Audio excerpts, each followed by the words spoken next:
Olá, está começando agora o Justiça para Todos. Confira os destaques de hoje. A JUF vê com preocupação a PEC que tira poderes do Supremo. Para presidente da entidade, a proposta interfere no Estado Democrático de Direito. Vale o que está na lei. Contrato de gaveta exige a participação da Caixa Econômica para garantir direitos de quem adquiriu o imóvel. Relação homoafetiva. TRF2 mantém decisão da Justiça Federal do Rio de Janeiro que assegura pensão por morte ao companheiro de um servidor aposentado da UFRJ. Tribunais brasileiros alcançam 46,03% da meta que visa acelerar julgamento de ações. E você vai ver uma entrevista com o diretor do Departamento de Gestão Estratégica do CNJ, Ivan Bonifácio, sobre a nova ferramenta para acompanhar a meta de combate à improbidade e à corrupção. Eu sou Samuel Figueiredo e o Justiça para Todos já está no ar. A Associação dos Juízes Federais do Brasil vê com preocupação a aprovação da PEC 33, que dá ao Congresso o poder de derrubar decisões do Supremo Tribunal Federal sobre emendas à Constituição.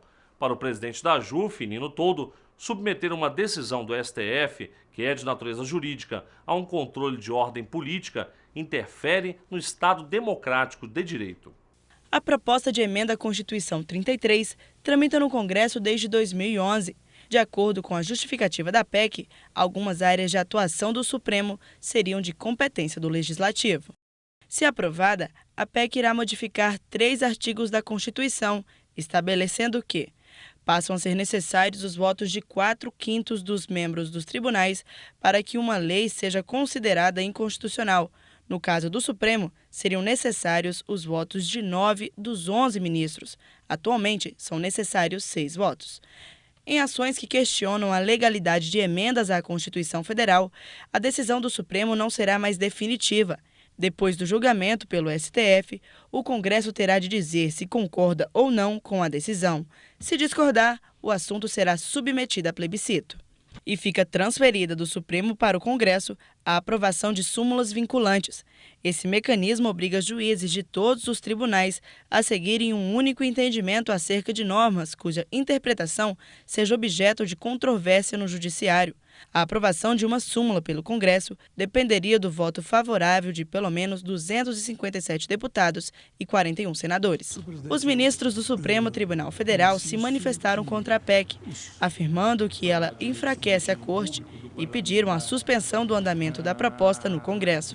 Já as associações dos juízes federais do Brasil, dos magistrados da Justiça do Trabalho e dos magistrados brasileiros emitiram nota pública sobre o assunto. Para o presidente da JUF, Nino Toldo, a aprovação da proposta interfere no Estado Democrático de Direito. A JUF, evidentemente, como todos os juízes federais, viram com preocupação tentativas de diminuição da atividade do Supremo Tribunal Federal e também do Poder Judiciário como um todo. A democracia tem como um dos seus pilares a justiça, o Poder Judiciário. E o Supremo Tribunal Federal é, pela Constituição, o guardião da Constituição Federal, cabendo-lhe a última palavra quando se trata de interpretação da Constituição. Submeter uma decisão do Supremo Tribunal Federal, do Poder Judiciário, que é uma decisão de natureza jurídica, a um controle de ordem política, não é bom. Isso deve ser visto com muito cuidado pela sociedade, porque isso é ruim para a democracia, para o Estado Democrático de Direito. A nossa posição é de cautela, de acompanhar de forma vigilante isso, porque a JUF tem como pressuposto no seu estatuto a defesa do Estado Democrático de Direito e das instituições democráticas. Portanto, não podemos concordar com medidas que visem ao enfraquecimento ou ao desequilíbrio entre os poderes da República. A PEC foi aprovada em 24 de abril deste ano pela Comissão de Constituição e Justiça da Câmara dos Deputados. Por se tratar de emenda à Constituição, uma comissão especial para análise do projeto deve ser formada, como determina o regimento interno da Casa. Logo após, a proposta será votada no plenário. A JUF, juntamente com a Associação dos Magistrados da Justiça do Trabalho, ANAMATRA, e a Associação dos Magistrados do Brasil, AMB, ingressaram no Supremo Tribunal Federal com mandados de segurança coletivo. No documento, as entidades pedem a suspensão do ato do presidente do Conselho Nacional de Justiça, ministro Joaquim Barbosa, que proíbe a participação de magistrados em eventos organizados por associações de classe e patrocinados por entidades privadas com fins lucrativos. No mandado de segurança, as entidades alegam que o ato do CNJ viola os princípios da razoabilidade e da proporcionalidade, já que a participação dos magistrados em eventos institucionais não interfere na imparcialidade ou idoneidade de sua função jurisdicional. A JUF, a AMB e a ANAMATRA defendem ainda que, se forem cometidos abusos por parte dos magistrados, tanto o Conselho Nacional de Justiça quanto as corregedorias de justiça devem atuar. Nos dias 3 e 4 de junho, a AJUF, juntamente com o CAD e os SEDIOS, promoverão em Brasília o Seminário Internacional A Defesa da Concorrência e o Poder Judiciário. O objetivo do evento é trazer para debate algumas questões sobre o novo direito concorrencial brasileiro. O seminário reunirá palestrantes dos meios acadêmicos, da iniciativa privada e do poder. As inscrições são gratuitas. A Escola da Magistratura Regional Federal da 2ª Região, EMARF, e o Centro Cultural da Justiça Federal realizam fórum sobre a lavagem de dinheiro. O evento será no dia 10 de maio, das 14 às 18 horas, no auditório do CCJF, no Rio de Janeiro. O fórum será aberto ao público e contará com videoconferência para a Seção Judiciária do Espírito Santo. A seguir, contrato de gaveta exige a participação da Caixa Econômica para garantir direitos de quem adquiriu o imóvel. Decisão é do TRF1. E ainda nesta edição, tribunais brasileiros alcançam 46,03% da meta que visa acelerar julgamentos de ações. É daqui a pouco no Justiça para Todos.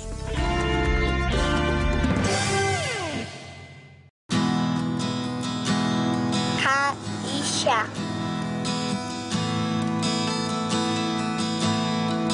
Caixa Loteria. Caixa aqui. Gente, tudo tá lindo! Caixa, o banco das melhores taxas, é também o banco com mais de 60 mil pontos de atendimento em todo o país.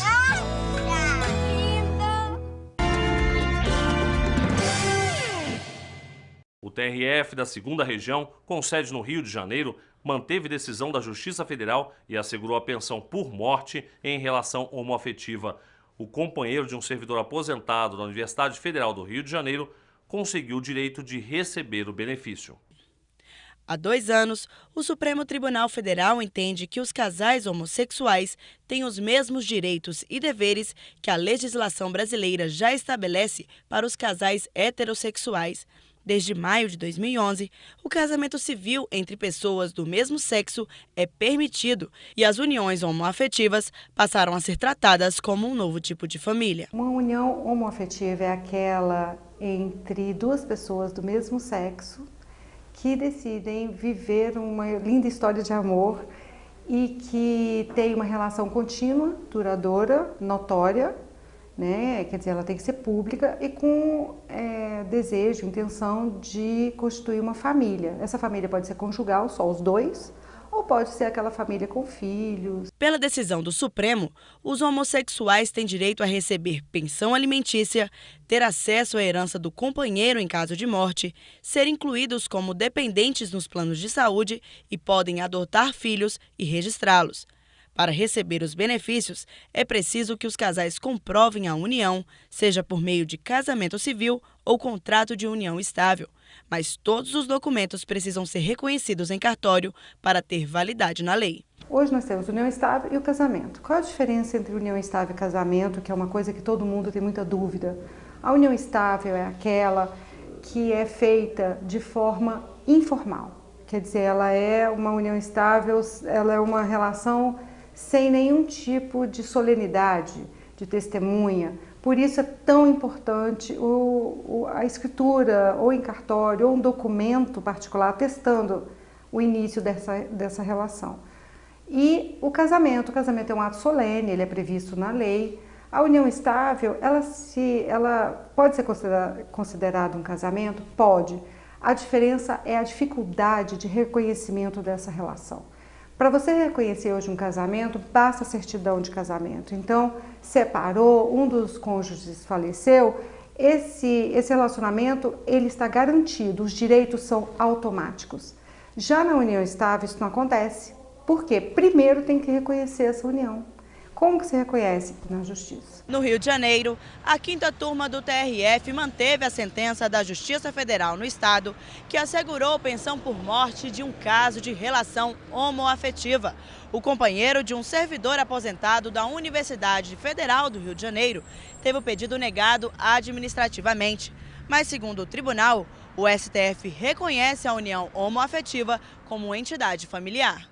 Quem adquire imóvel por meio de contrato de gaveta não tem legitimidade para discutir na Justiça questões do financiamento concedido pela Caixa Econômica Federal ao mutuário.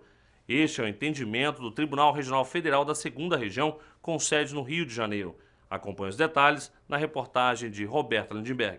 Para realizar o sonho da casa própria, muita gente recorre às instituições financeiras. A possibilidade de comprar um imóvel pagando prestações que cabem no orçamento da família acaba sendo a melhor opção.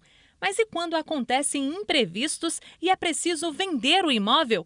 Para facilitar a venda, alguns proprietários fecham negócio usando apenas o chamado contrato de gaveta. É um instrumento particular de compromisso de compra e venda, firmado entre um mutuário e um terceiro, por meio do qual o mutuário promete vender um imóvel que se encontra financiado a um pretenso comprador.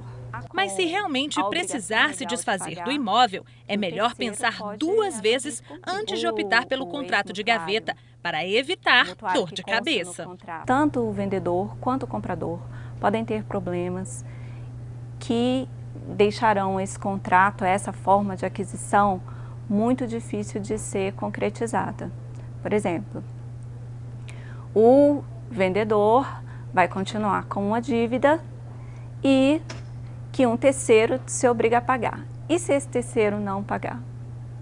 É o nome dessa pessoa, desse vendedor, que vai estar em questão e ou eventualmente outros bens que ele tenha. Então, ele pode se ver numa situação de inadimplência que não foi gerada por ele. Por outro lado, o comprador pode ter alguns problemas, porque ele está pagando por um bem que concretamente não é dele. E os prejuízos para quem faz essa opção não param por aí. O risco do vendedor poder fazer a venda para mais de uma pessoa. Como ela não passa pelo registro no cartório de imóveis, a pessoa pode fazer outro contrato particular e a pessoa ser mais prejudicada ainda. Além da questão da cobertura securitária, ele fazendo o contrato de gaveta, o comprador ele não tem cobertura de seguro, né? Então, se ele vier a falecer, ele pode até vir a perder o imóvel em função da inadimplência. No Rio de Janeiro, uma empresa de engenharia que adquiriu de pessoa física, através de contrato informal, um imóvel financiado, não conseguiu impedir na justiça que o bem fosse leiloado pela Caixa Econômica Federal por falta de pagamento das prestações. O entendimento da 6ª turma especializada do TRF2 é de que quem adquire imóvel através de contrato de gaveta não tem legitimidade para discutir questões de financiamento concedido pela Caixa Econômica Federal ao mutuário. Nesse caso, só quem pode requerer na justiça uma negociação é o responsável pelo financiamento. Para evitar casos como este, o melhor mesmo é fazer tudo de acordo com a lei. Ele pode procurar qualquer agência da Caixa. Na página da Caixa ele pode antecipadamente simular as condições de financiamento. A Caixa financia o valor do imóvel, a dívida total pode ser transferida. A prestação é calculada de acordo com a capacidade de pagamento, então ele pode simplesmente fazer um contrato regulamentado. Já estão abertas as inscrições para a 10ª edição do Prêmio Inovare. Pela primeira vez na história do prêmio, será admitida a participação de profissionais que não sejam da área do direito. Qualquer prática jurídica que tenha contribuído com a justiça brasileira de forma inovadora poderá ser inscrita. As inscrições podem ser feitas até 31 de maio pelo site www.preminovare.com.br, onde também está o edital para a categoria Prêmio Especial. O Tribunal Superior Eleitoral abriu a exposição Voto no Brasil, uma história de exclusões e inclusões.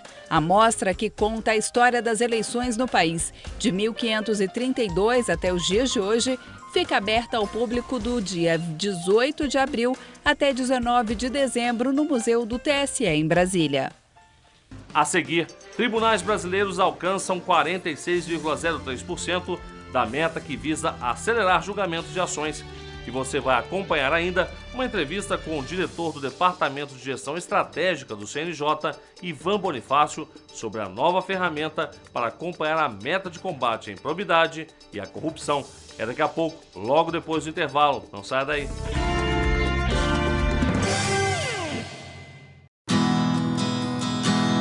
Caixa.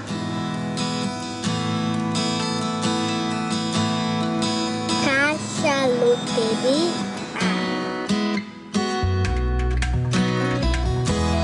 Caixa aqui. Gente, tudo tá lindo! Caixa, o banco das melhores taxas, é também o banco com mais de 60 mil pontos de atendimento em todo o país.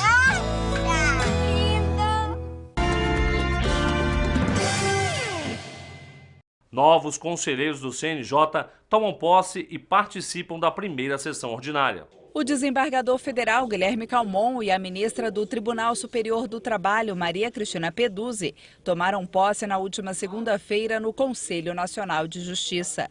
Com a presença dos novos conselheiros, que ficarão no cargo pelos próximos 2 anos, a composição do colegiado do CNJ volta a ficar completa, com 15 integrantes. Maria Cristina Peduzzi assumiu a vaga do atual presidente do Tribunal Superior do Trabalho, ministro Carlos Alberto Reis de Paula. Já Guilherme Calmon vai ocupar a cadeira do desembargador federal Tourinho Neto. Um levantamento preliminar realizado pelo Conselho Nacional de Justiça revela que a meta número 18, que visa acelerar o julgamento das ações de improbidade administrativa e de crimes cometidos contra a administração pública, obteve 46,03% de cumprimento. De acordo com a consulta, que teve como base informações prestadas por 18 tribunais brasileiros, de janeiro de 2012 a março de 2013, essas cortes julgaram mais de 21 mil processos do acervo de aproximadamente 47 mil ações pendentes em dezembro de 2011. Dessas ações, cerca de 33 mil são relacionadas a crimes contra a administração pública e quase 14 mil referentes à improbidade administrativa.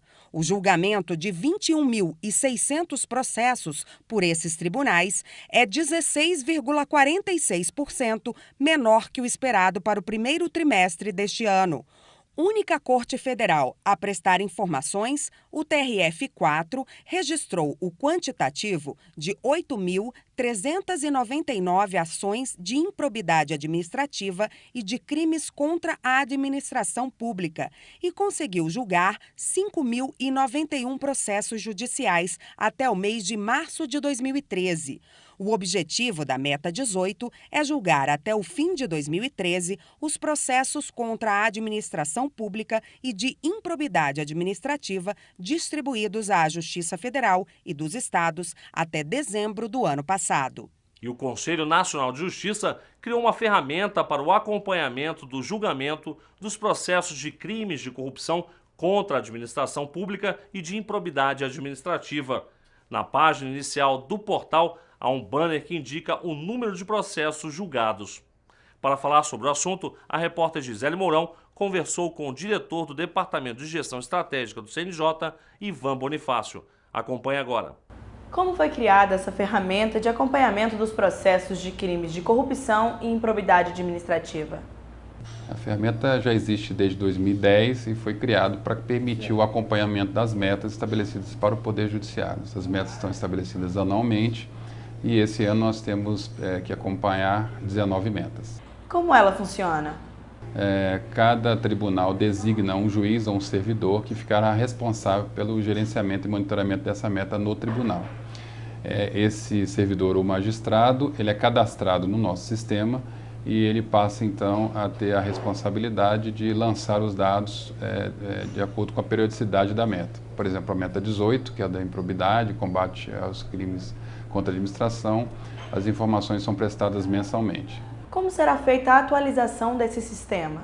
A atualização é feita pelo próprio tribunal no período até o dia 18 de cada mês. E eles lançam os dados e a partir dessa data o CNJ faz uma publicação no site. Quem tem acesso a essa ferramenta? Toda e qualquer pessoa pode acessar as informações e verificar a situação de uma determinada meta no seu estado ou no ramo de justiça, né? Ou, dependendo da meta, até no próprio tribunal.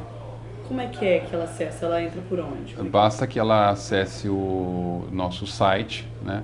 E nesse caso da meta 18, nós criamos um banner, onde ela, clicando nesse banner, ela tem informações detalhadas sobre a meta. Diretor, qual que é a importância de acompanhar o julgamento dos processos de crimes de corrupção e improbidade administrativa? O CNJ, com esse sistema, ele não acompanha propriamente o julgamento, ele acompanha o resultado desses julgamentos. Em que sentido? O tribunal informa quantos processos estão pendentes de julgamento, ou estavam pendentes em 2011, e quantos até agora foram julgados. Isso é separado por crimes, né, que é um conjunto extenso de crimes contra a administração, e outro, que são ações cíveis de improbidade. E a gente, a partir daí, faz um cálculo e uma expectativa de quando serão julgados. Existe um outro cadastro, que é o cadastro de improbidade, que inclusive foi recentemente alterado pela resolução 172, que aí sim, nesse cadastro a gente informa qual é o teor do julgamento. Quer dizer, aí acompanha um pouco mais de detalhe o julgamento desse processo. Aí você sabe quem está sendo julgado, qual foi o resultado do julgamento.